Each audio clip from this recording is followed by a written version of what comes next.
Everybody wants some. Middle finger in the air, no fist pump. And me, Sean Wiz, got this bitch jumping. Assalamualaikum warahmatullahi wabarakatuh. Sebelumnya perkenalkan, nama saya Bulis Putri Salsabila, NIM 12380301999, kelas 2E Sosiologi. Di sini saya akan menjelaskan terkait pelanggaran lalu lintas. Pelanggaran lalu lintas merupakan salah satu masalah yang memicu terjadinya kecelakaan. Hal itu disebabkan adanya suatu perbuatan pengendara melanggar aturan dan menganggap hukum tindak pidana itu lebih ringan daripada kejahatan umum. Pelanggaran lalu lintas masih sering terjadi baik di kota besar maupun wilayah pedesaan. Padahal pemerintah sudah menetapkan aturan-aturan dalam berkendara, tapi masih ada saja yang melanggar aturan tersebut. Kebanyakan dari pelanggaran itu terjadi karena unsur kesengajaan untuk melanggar hingga ketidaktahuan atau pura-pura tidak tahu terhadap aturan yang berlaku. Nah, di sini saya akan menjelaskan lebih detailnya mengenai salah satu pelanggaran lalu lintas, yaitu tidak menggunakan helm saat berkendara. Nah, penggunaan helm bagi pengendara sepeda motor merupakan salah satu upaya untuk mengurangi resiko cedera serius dalam kecelakaan lalu lintas. Meskipun sudah ada peraturan yang mewajibkan penggunaan helm, tapi masih banyak pengendara yang mengabaikan aturan ini. Masalah yang muncul adalah bagaimana tingkat kepatuhan terhadap penggunaan helm di kalangan pengendara sepeda motor. Ada beberapa faktor yang menyebabkan fenomena itu terjadi. Yang pertama, kurangnya kesadaran mengenai fungsi helm sebagai pelindung keselamatan dalam berkendara. Hal ini dapat dilihat misalnya dengan keengganan menggunakan helm untuk perjalanan jarak dekat. Tentunya perlu disadari bahwa kejadian kecelakaan dapat terjadi dimanapun dan kapanpun dengan tingkat kefatalan yang tidak dapat diperkirakan sebelumnya.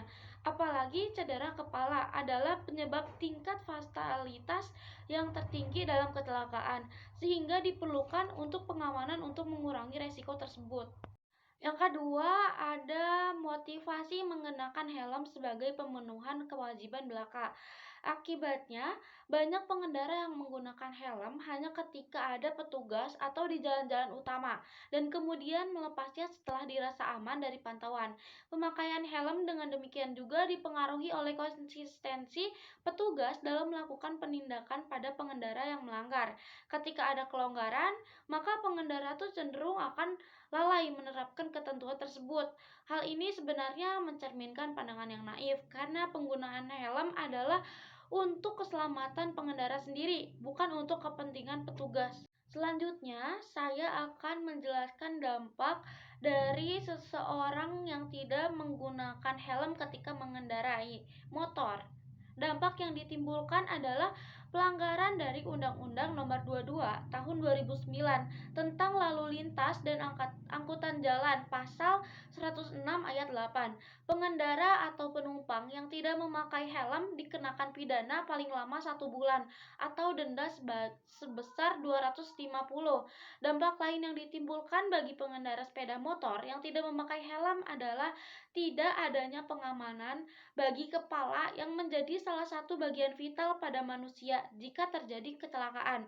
Kecelakaan lalu lintas yang melibatkan sepeda motor dapat mengakibatkan pengendara atau penumpangnya mengalami luka parah, bahkan meninggal dunia. Hal ini disebabkan minimnya perlindungan pada pengendara sepeda motor.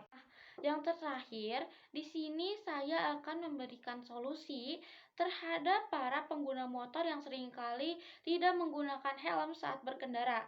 Yang pertama, ada upaya preventif, yaitu melakukan pencegahan terhadap pelanggaran dengan melakukan penyuluhan ke sekolah-sekolahan dan kampus mengenai pentingnya menjaga keselamatan dalam berkendara.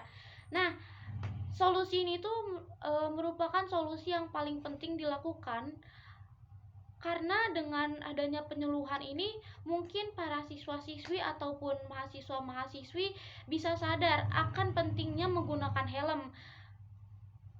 Yang kedua, ada upaya represif, yaitu upaya penindakan tersebut bisa berupa tilang, penyitaan kendaraan, dan teguran agar tidak melakukan pelanggaran lalu lintas lagi. Yang ketiga, ada upaya preemptif, pelaksanaan pendidikan masyarakat dan pemberdayaan masyarakat.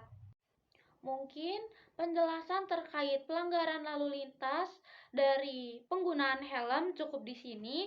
Selanjutnya saya akan menampilkan wawancara saya dengan oknum penggunaan helm tersebut dan pandangan masyarakat sekitar terhadap oknum tersebut. 1, 2, 3. Assalamualaikum warahmatullahi wabarakatuh. Perkenalkan, nama saya Yulis Putri Salsabila. Di sini saya akan mewawancarai salah satu oknum dari pelanggaran aturan lalu lintas, salah satunya dari penggunaan helm. Langsung saja di sini saya akan mewawancarai narasumbernya langsung. Di sini ada Teh Arin. Teh Arin, izin pertama ya. Pertanyaan pertama, kenapa alasan Teteh memilih untuk tidak menggunakan helm saat berkendara? Mungkin karena jaraknya deket ya, jadi kayak ya udah tinggal usah pakai helm aja ribet. Iya sih. Terus pertanyaan kedua, apakah ada faktor-faktor tertentu yang mempengaruhi keputusan Teh Arin buat tidak menggunakan helm? Kalau faktornya itu sih karena jaraknya juga deket kan, lumayan, jadi kayak ya udah nggak usah pakai helm, ada di jalan raya juga kan.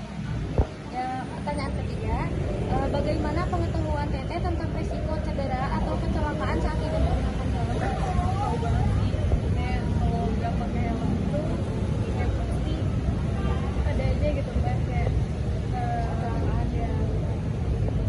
Karena waktu aku juga punya pengalaman. Lanjut ya, pertanyaan keempat, apakah ada pengalaman atau cerita dari lingkungan sekitar Teteh yang mempengaruhi keputusan Teteh terkait penggunaan helm? Kalau cerita pengalaman sih ada ya, maksudnya temen gitu. Tapi kalau untuk pribadi sih nggak ada. Jadi kayak ya udah gitu. Pertanyaan terakhir ya. Apakah Teteh tahu kalau misalnya ada pasal tentang pelanggaran ketika berkendara tidak menggunakan helm? Kalau pasalnya pasti ada, tapi aku kurang tahu pasalnya berapa dan apa aja gitu. Oh ya udah. Makasih ya Teh. Maaf kalau misalnya ada pertanyaan yang kurang. Ya. Langsung saja wawancara yang kedua dari narasumber pandangan masyarakat. Di sini ada Teh Yasinta. Teh Yasinta, saya izin nih buat tanya seputar tentang pelanggaran lalu lintas ya. Boleh? Boleh. Langsung ada ya Teh, pertanyaan yang pertama. Risih gak sih ketika melihat orang yang berkendara namun tidak menggunakan helm? Sebenarnya risih sih, karena kan selain merugikan diri sendiri juga merugikan orang lain, nanti mengakibatkan kecelakaan beruntun juga misalnya. Pertanyaan kedua, bagaimana pandangan Teteh terhadap orang-orang yang tidak memakai helm saat berkendara? Harusnya sih memakai helm ya, karena kan rawan juga kecelakaan, takutnya juga kan dikena tilang juga. Pertanyaan terakhir, apa yang bisa dilakukan pemerintah untuk meningkatkan kesadaran masyarakat tentang pentingnya memakai helm? Sebaiknya harus diadain sosialisasi atau enggak tiap minggunya harus diadain razia kalau perlu ya, biar Biar dan melanggar. ya biar kesadarannya juga meningkat.